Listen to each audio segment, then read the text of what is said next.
आकाशवाणी भोपाल से प्रस्तुत हैं प्रादेशिक समाचार।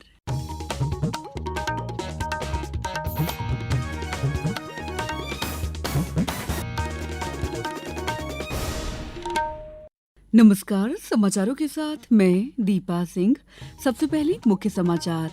ऑपरेशन सिंदूर की सफलता के बाद आज दिल्ली में होगी सर्वदलीय बैठक। नागरिक सुरक्षा के मद्देनजर प्रदेश के 5 शहरों में किया गया मॉक ड्रिल का आयोजन। मुख्यमंत्री ने कहा, नागरिक सुरक्षा हमारी सर्वोच्च प्राथमिकता। प्रदेश में कामकाजी महिलाओं के लिए सभी शहरों में उपलब्ध कराई जाएगी हॉस्टल सुविधा। और रोहित शर्मा ने टेस्ट क्रिकेट से संन्यास लेने की घोषणा की। अब समाचार विस्तार से। ऑपरेशन सिंदूर के दृष्टिगत सरकार ने आज नई दिल्ली में सर्वदलीय बैठक बुलाई है। बैठक में सरकार विभिन्न राजनीतिक दलों के नेताओं को इस सैन्य अभियान की जानकारी देगी। नेताओं ने पार्टी लाइन से हटकर ऑपरेशन सिंदूर की सराहना की और आतंकवादियों के खिलाफ सशस्त्र बलों की कार्रवाई पर गर्व व्यक्त किया है। पहलगाम आतंकी हमले के बाद सरकार द्वारा किसी भी कार्रवाई का विपक्ष ने पहले ही समर्थन किया था। भारत ने अपनी भूमि पर हमला किए जाने पर जवाबी कार्रवाई के अधिकार का इस्तेमाल करते हुए पाकिस्तानी कब्जे वाले कश्मीर और पाकिस्तान में आतंकी शिविरों को नष्ट करने का अभियान चलाया। ऑपरेशन सिंदूर ने दुनिया को कड़ा संदेश दिया है कि भारत कोई भी आतंकी हमला बर्दाश्त नहीं करेगा। इस अभियान ने नरेंद्र मोदी सरकार के आतंकवाद के खिलाफ शून्य सहनशीलता बरतने की नीति भी स्पष्ट रूप से दर्शा दी है। केंद्रीय मंत्रिमंडल की कल आयोजित बैठक में ऑपरेशन को सफलतापूर्वक अंजाम देने और आतंकी ठिकानों को नष्ट करने के लिए प्रधानमंत्री नरेंद्र मोदी ने सशस्त्र बल की सराहना की। ऑपरेशन सिंदूर द्वारा भारत ने पहलगाम हमले के जिम्मेदार लोगों को उनके अंजाम तक पहुंचाने की अपनी प्रतिबद्धता पूरी की। 25 मिनट चले इस ऑपरेशन और जवाबी कार्रवाई में पाकिस्तान और पाकिस्तानी कब्जे वाले कश्मीर में 9 आतंकी ठिकानों को नष्ट किया गया। ऑपरेशन सिंदूर 22 अप्रैल को पहलगाम में हुए विभत्स आतंकवादी हमले के शिकार मासूम नागरिकों व उनके परिवारों को न्याय देने के लिए लॉन्च किया गया था। पाकिस्तान में पिछले 3 दशकों से टेरर इंफ्रास्ट्रक्चर का निर्माण हो रहा है। इसमें recruitment, indoctrination centres, training areas व लॉन्च पैड शामिल थे, जो पाकिस्तान और पाक अधिकृत जम्मू कश्मीर POJK दोनों में फैले हैं। केंद्रीय गृह मंत्रालय के निर्देश पर मध्य प्रदेश के भोपाल, इंदौर, ग्वालियर, जबलपुर और कटनी में कल मॉक ड्रिल की गई। मॉक ड्रिल को अलग अलग स्तरों पर बांटा गया था। वहीं शाम 7:30 बजे से 12 मिनट के लिए ब्लैकआउट भी किया गया। भोपाल और जबलपुर के एक मॉल और इंदौर के डेंटल कॉलेज में आग लगने का सीन रिक्रिएट किया गया। इस दौरान पुलिस, NDRF और SDRF की टीम ने रेस्क्यू ऑपरेशन किया। टीम में लोगों को ये भी बताया गया कि हमले के वक्त कैसे सुरक्षित रहें और दूसरों की भी मदद करें। मुख्यमंत्री डॉ. मोहन यादव ने इस कार्रवाई का MP state civil defence command and control centre Bhopal से पर्यवेक्षण किया।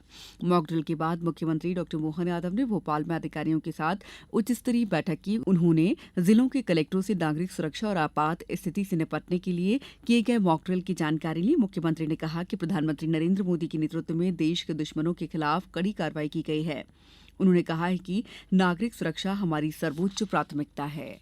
जब हमारे ऊपर हवाई हमला हो जाए तो खास करके 5 शहरों के लिए हमने गृह मंत्री जी के साथ मिलकर के ये हमारा मध्य प्रदेश का प्लान बनाया था। कटनी, इंदौर, भोपाल, ग्वालियर, जबलपुर और 5 जगह के कलेक्टर और पूरा जनमानस सबने मिलकर के पहले सायंकाल मॉक ड्रिल किए। मॉक ड्रिल के सफलता के बाद ब्लैकआउट पे भी हमने काम किया और उस पूरे चीज को वॉच करने के लिए मैं स्वयं कंट्रोल रूम में बैठा था। मेरे साथ सारे वरिष्ठ अधिकारी इसको वॉच कर रहे थे और हमने जहां जहां कुछ छोटी मोटी त्रुटि पाई उसको भी देखा, लेकिन मोटे तौर पर पूरे प्रदेश के अंदर सफलता के साथ हमारी मॉक ड्रिल भी हुई और ब्लैकआउट भी हुआ। पाकिस्तान में आतंकी ठिकानों पर भारत के ऑपरेशन सिंदूर के बाद पहलगाम हमले में मारे गए इंदौर के सुशील नथालिन की पत्नी जेनिफर ने कहा कि भारत ने सही समय पर बदला लिया। अब खौफ आतंकियों के चेहरे पर दिखना चाहिए। सुशील की पत्नी जेनिफर ने कहा कि सुबह 6 बजे मुझे पता चला कि भारत ने हमला कर दिया है। वो जो 4 आतंकवादी थे उन्हें भी मारना चाहिए। जेनिफर की आंखों के सामने ही पहलगाम में आतंकियों ने सुशील की जान ले ली थी। आतंकी हमले में उनकी बेटी को भी गोली लगी थी। ऑपरेशन सिंदूर की सफलता पर इंदौर में 56 दुकान पर मिठाइयां बांटी गईं। वहीं शहर के रीगल चौराहे पर संतों ने शंखनाद किया। समाचारों में वक्त है ब्रेक का। ये समाचार आप आकाशवाणी मध्य प्रदेश से सुन रहे हैं। ये समाचार बुलेटिन YouTube पर Madhya Pradesh news All India Radio channel पर और Facebook साथ ही X प्लेटफॉर्म पर AIR न्यूज भोपाल पर सुने जा सकते हैं। इसके अलावा आप हमारी वेबसाइट newsonair.gov.in पर अथवा न्यूज ऑन AIR ऐप पर भी समाचार सुन सकते हैं। ब्रेक के बाद समाचारों में आपका एक बार फिर स्वागत है। मुख्यमंत्री डॉक्टर मोहन यादव ने कहा है कि कामकाजी महिलाओं की सुविधा के लिए प्रदेश के सभी शहरों में हॉस्टल सुविधा उपलब्ध कराई जाए। महिला और बाल विकास विभाग द्वारा मिशन शक्ति के अंतर्गत संचालित सखी निवास सुविधा का विस्तार उन औद्योगिक क्षेत्रों में भी किया जाए जहां महिला कर्मचारी अधिक संख्या में हैं। मुख्यमंत्री डॉक्टर यादव ने कल भोपाल में महिला एवं बाल विकास विभाग की गतिविधियों की मंत्रालय में समीक्षा के दौरान ये निर्देश दिए। उन्होंने कहा कि बालिकाओं और महिलाओं को रोजगार परक प्रशिक्षण उपलब्ध कराने और उनके कौशल उन्नयन के लिए विभागीय समन्वय से गतिविधियां संचालित की जाएं। मुख्यमंत्री डॉक्टर मोहन यादव ने कहा कि महिलाओं और बच्चों के स्वास्थ्य, शारीरिक विकास और पोषण की उचित उपलब्धता सुनिश्चित करने के लिए महिला और बाल विकास विभाग, स्वास्थ्य और आयुष विभाग निश्चित कार्य योजना बनाकर उसका क्रियान्वयन करे। आंगनबाड़ी भवनों की उपलब्धता और रखरखाव के लिए नगरीय निकायों और पंचायती राज संस्थाओं से भी आवश्यक समन्वय सुनिश्चित किया जाए। बैठक में कुपोषण मुक्त झाबुआ के लिए चलाए गए मोटी आई अभियान की सराहना की गई। इस बैठक में महिला और बाल विकास मंत्री सुश्री निर्मला भूरिया, मुख्य सचिव अनुराग जैन और संबंधित अधिकारी मौजूद थे। मुख्यमंत्री डॉक्टर मोहन यादव ने कहा है कि राज्य में सड़कों का निर्माण पूर्ण गुणवत्ता के साथ किया जाए और उनमें दीर्घकालिक जरूरतों को विशेष रूप से ध्यान में रखा जाए। मुख्यमंत्री डॉक्टर मोहन यादव ने कल एक बैठक में अधिकारियों को निर्देशित किया कि निर्माण कार्यों में पारदर्शिता और तकनीकी दक्षता सुनिश्चित की जाए।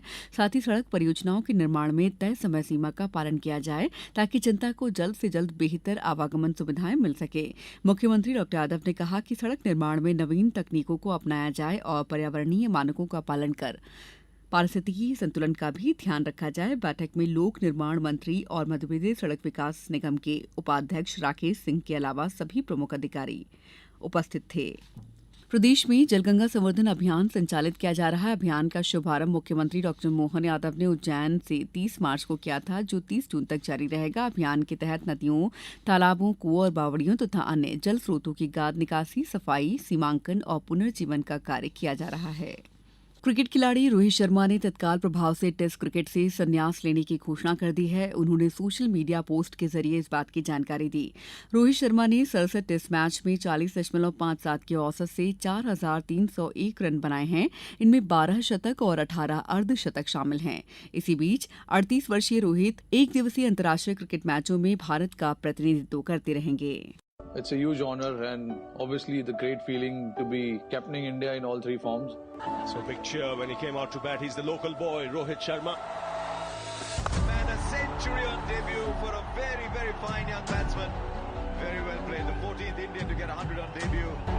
If you really have to excel, you have to, be more disciplined. And my focus is completely and purely have been on these particular things in the last few years. IPL 2020 cricket league में Chennai super Kings ने कल रात Kolkata night Riders को 2 wicket से हरा दिया। कोलकाता के Eden gardens में कोलकाता नाइट राइडर्स ने टॉस जीतकर पहले बल्लेबाजी का फैसला किया और निर्धारित 20 ओवर में 6 विकेट पर 179 रन बनाए। जीत के लिए 180 रन के लक्ष्य का पीछा करते हुए चेन्नई सुपर किंग्स ने 2 गेंद शेष रहते 8 विकेट पर 183 रन बनाकर मैच जीत लिया। अब कुछ समाचार संक्षेप में। धार में सूक्ष्म, लघु और मध्यम उद्यम विकास भोपाल द्वारा धार के ग्राम जैतपुर में स्थित नवीन औद्योगिक क्षेत्र जैतपुर में डेड औद्योगिक इकाइयों हेतु भूमि आवंटन प्रक्रिया प्रारंभ हो गई है। बैतूल परासिया स्टेट हाईवे पर कल सड़क हादसे में 2 लोगों की मौत हो गई, जबकि एक व्यक्ति गंभीर रूप से घायल है।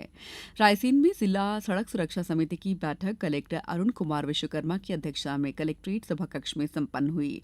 इस बुलेटिन में इतना ही। अगला बुलेटिन दोपहर 2:10 पर। नमस्कार।